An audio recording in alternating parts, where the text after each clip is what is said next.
afternoon and welcome back to Haywire Homestead. Today I thought I would take you guys along and show you a few pieces of hillbilly or homesteading ingenuity that we have here on our homestead.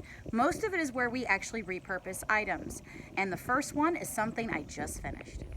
Okay, so of course everyone knows about the IBC cages, IBC totes. The water totes are great for whenever you want to do rain harvesting. They make really good racks for placing firewood in, just to keep it a nice neat pile. But have you ever thought about using it as a goat hauler? Now we have a horse trailer all the way over there by the barn.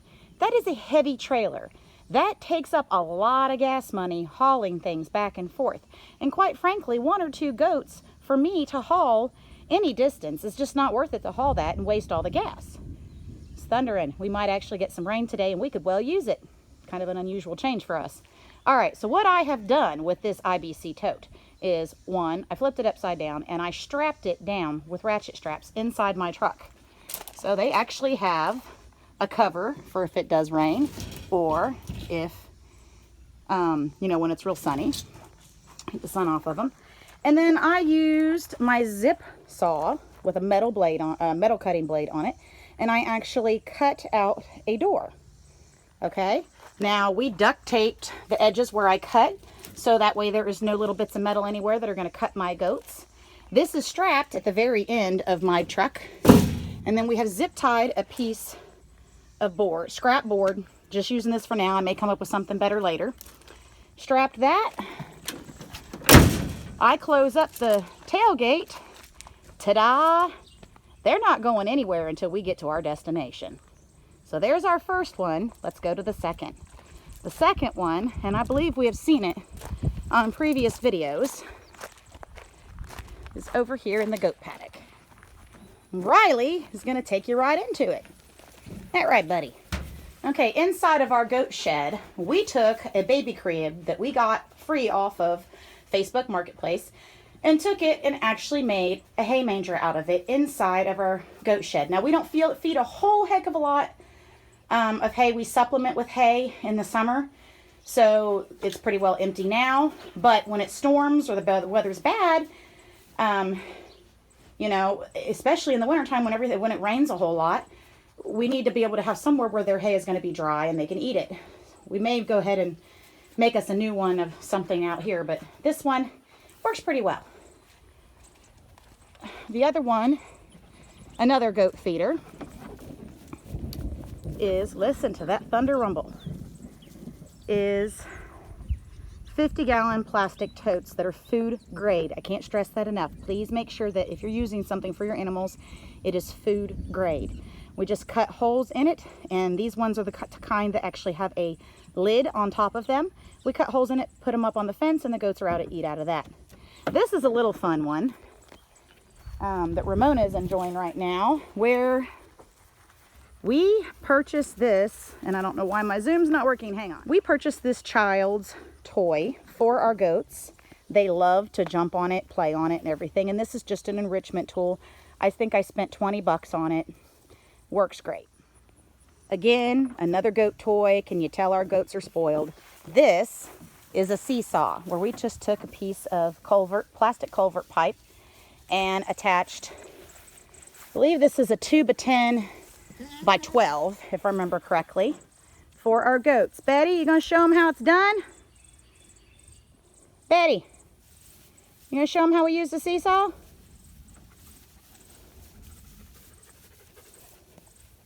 Huh? Come on. She's not gonna do it. Maybe she's got stage fright.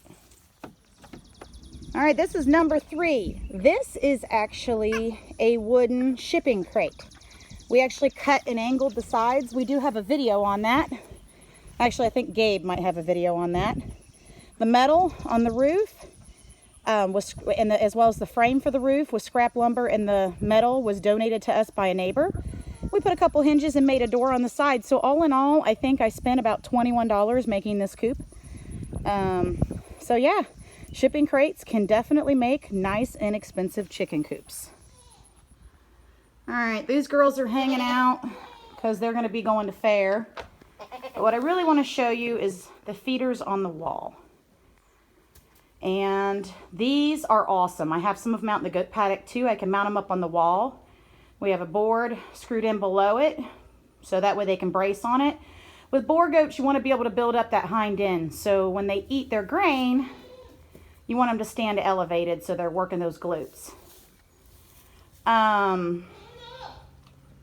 So what this is, sorry, listening to her and my brain's farting. Sometimes that happens, right? So what these actually are is these actually attach to rubber belts on a conveyor that actually scoops up grain and feeds it into either a truck or a silo, from what I was told. I got these for nothing. I got like 10 of them from a friend. They had a whole bunch of them. And then we just screw them into the wall, and they do have a few little holes in them, which it works really great for the ones outside. We use a pelleted feed, so very little drops through.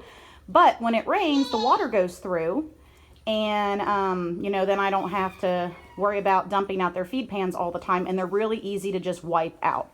So we found these, and they have been a great addition to adding more feed pans for free. Over here in the garden, we actually have two things. First one is T-posts and the plastic construction fencing that has been, you can just get these, they're almost like shims.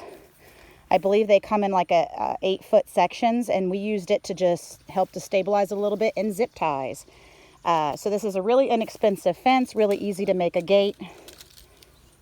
You see that? Super simple, easy to open, get in and out of. We actually put 2 gates. We've got another one down on that end. So inexpensive garden fence. And when you purchase, like say at Lowe's, the T-posts, if you get more than, I think it's like 20 of them or 25 of them, you get them cheaper. You get the contractor's price. You've probably seen this in a lot of homesteaders videos, cattle panels. Cattle panels are awesome.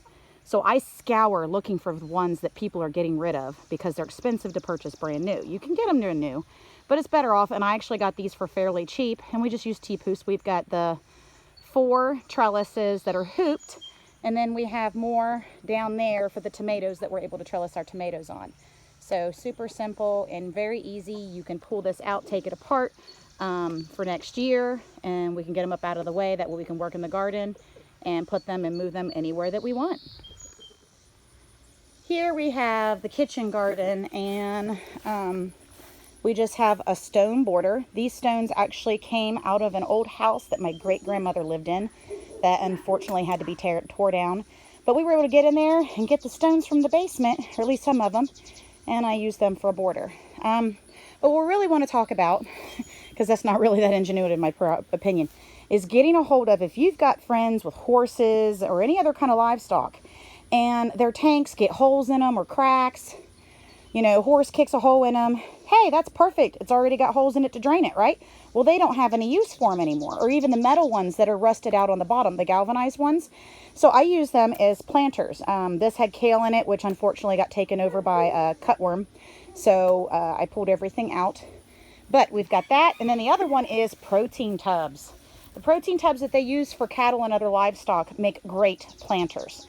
And what I've done to save on soil is I actually put blocks of wood from the our firewood pile in it. So that takes up the space and it decomposes, kind of making it as its own little horticulture bed, right? So anytime I find any of these, I can make planters for little to no cost. Some people will sell you the protein tubs, but sometimes you can find people where they just want to get rid of them. I got really lucky because my uncle found somebody that wanted to get rid of some. And I have several more that I'm going to be putting out next year. These are 2 recycled big landscaping or nursery pots that I was able to actually get for free. So that works really great. Wood chips. Wood chips are awesome if you can find them from tree service companies, or maybe even your local township from where they do their cleanup. And underneath of it is just paper feed bags. So if any of your feed for any of your chickens or anything comes in a paper bag, or even paper bags from the grocery store, you can take those and put them under your wood chips to create that layering effect to help as a weed barrier. Works awesome. Okay, I'm gonna head inside because the clouds are getting a little bit darker, so we may or may not get some rain, and I'm really hoping that we do. But I hope you guys enjoyed. you know, a little bit of our homesteading ingenuity. Just think outside the box. There really are no rules, but if you can get it for little or no cost, not only are you recycling and reusing, but you're saving yourself money. And on a homesteading venture, money, or well, infrastructure in particular, is quite expensive. So trying to find reused items for little or no cost is super important, because you can go broke doing this, believe it or not. People think that, oh, doing this and getting started is going to be easy. Getting to do this is going to save me money. It will, and it's much healthier. However, it's in the beginning, especially when you're starting things, it can get quite costly just getting some of the things like the chicken coops and bunny hutches or fencing for goats or any of that kind of stuff set up in place. We were very fortunate whenever we bought this place that a lot of things were here. We had outbuildings. We didn't have the chicken coop, we didn't have the goat shed, but we did have our 2 large barns, which was super, super wonderful, and most of the front paddock wood fencing was still intact. Now, we've redone a lot of the other fencing because we just had to. It just was in poor condition. But, you know, we were actually able to recycle a lot of items in order for us to get things in place. Thank you so much. Talk to you guys later. Bye.